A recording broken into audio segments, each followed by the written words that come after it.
judges. First of all, we have Professor Kang Yong-seung from Yonsei University Law School. Thank you for joining us. And we're also joined by Professor Peter Kip, Professor of English Literature at Ewha Women's University.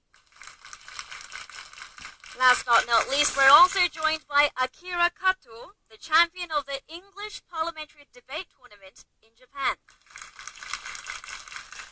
And last but not least, we're also joined by 50 audience judges, high school students from Sangwon High School. Hello and welcome to our show. Now, our high school students, they will show their support for the speaker in the form of green lights. If they agree with the speaker, they will turn their lights on. If they don't, they will leave it off. Now, the number of green lights will be reflected in the final results, so please make your decision carefully.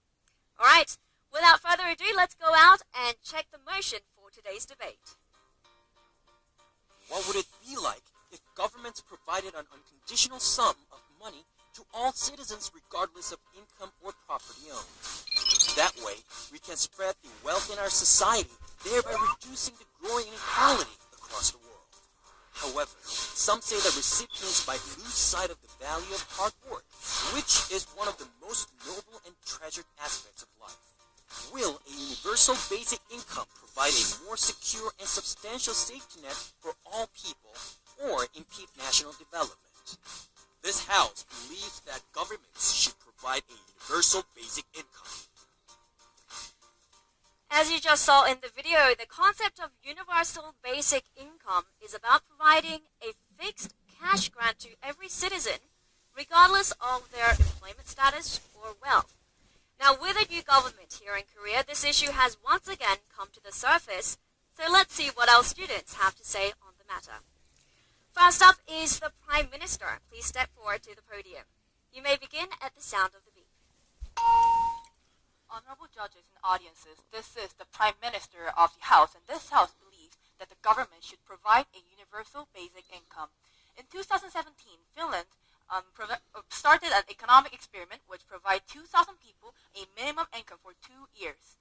This randomly selected participant will continue receiving money even if they get a job. This experiment is the largest experiment looking at what happens when you give every citizen a universal basic income.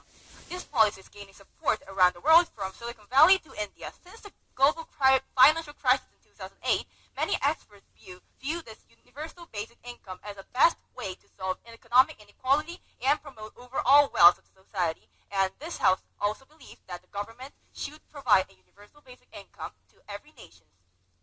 Before start, this speaker will declare the definition of the universal basic income. Universal basic income, also referred as a guaranteed income, has a simple concept. In order to ensure that every citizen can offer to meet their basic needs, government provides every citizen with a set amount of money on a regular basis, enough to lift them above the poverty line. And from now on, to argue the reliability and credibility of the House, the speaker will provide some evidences.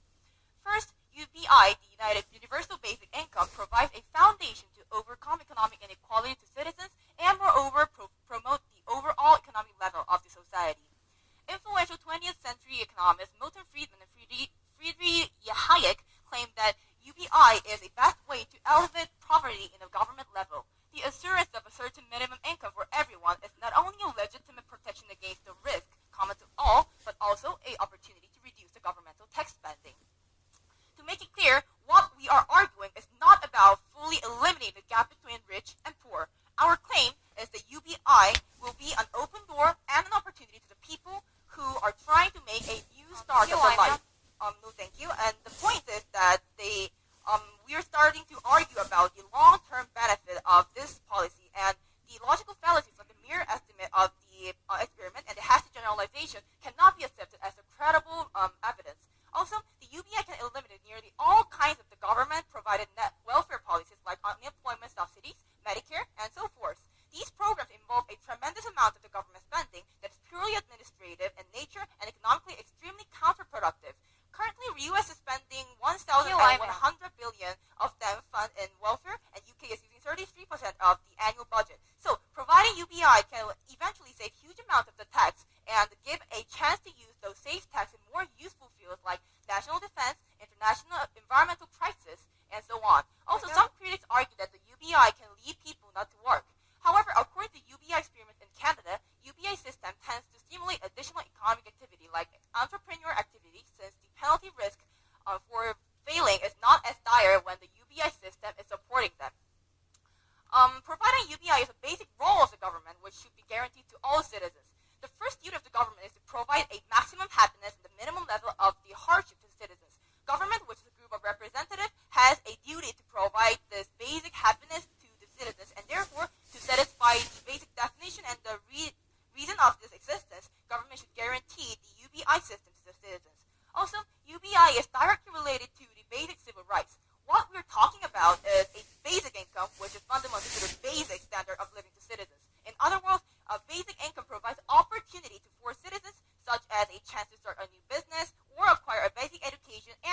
motion, so arguing that the government should provide universal basic income.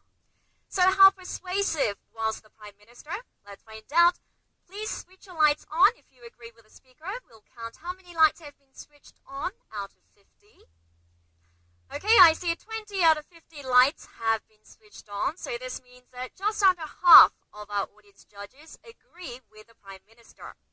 Now let's see if the Leader of Opposition can persuade us in the opposite direction. Leader of Opposition, please step forward. We are not living in a utopia, ladies and gentlemen. We live in reality that has many obstacles that block us. Therefore, making kind and ideal policies like the given motion is very hard to be realized. We, the opposition, is here to prove this. As the leader of the opposition, I will present specific reasons that will prove that the universal basic income will do more harm than good to our society and point out the flaws in the Prime Minister's arguments. First, I would like to point out what was wrong with their arguments. They said that this policy can overcome the economic gap between the poor and the rich. And they said that this is the best way that we can solve this problem. But we say that this is wrong because tackling and trying to solve the fundamental problems in our society that led to these kind of crisis of the gap between the poor and the rich, such as unemployment rates or the whole social structure and the society kind of forcing the rich to become more rich and like making rich people become more rich and poor people become more poor is something that should be solved. And actually just saying that we should give out universal basic income to people can solve all of these complicated problems is actually just a prime elementary idea and therefore is not realistic. Also, they said that there will be a long-term benefit if we agree to the motion. But we say that it actually is a temporary solution to the gap between the poor and the rich.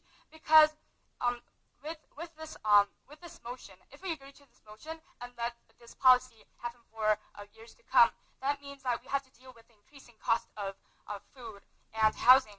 So that means we have to collect more tax from people to support these people throughout the years, and people will definitely disagree to increasing tax rates, and therefore their two arguments do not stand. Now I will go on and explain why we definitely should disagree to the given motion. First, it gives less incentive to work. The main reason communism failed is because we made a mistake of choosing equality over economic efficiency as the main value of the society, while we had to consider both values. Because people were rewarded equally, the hard workers were disappointed about their treatment, and the lazy ones decided to work less and less. We believe that the universal basic income will have a similar effect.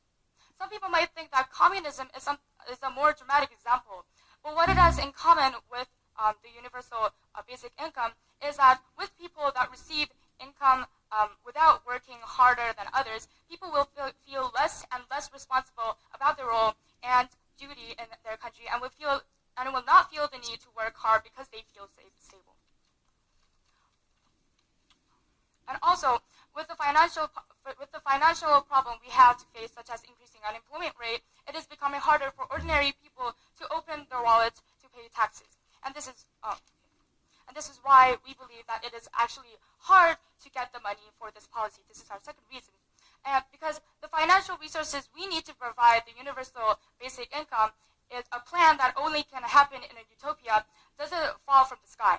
We need the tax from citizens. But in reality, citizens, especially if we're talking about Korea, are suffering from the ongoing increase of tax.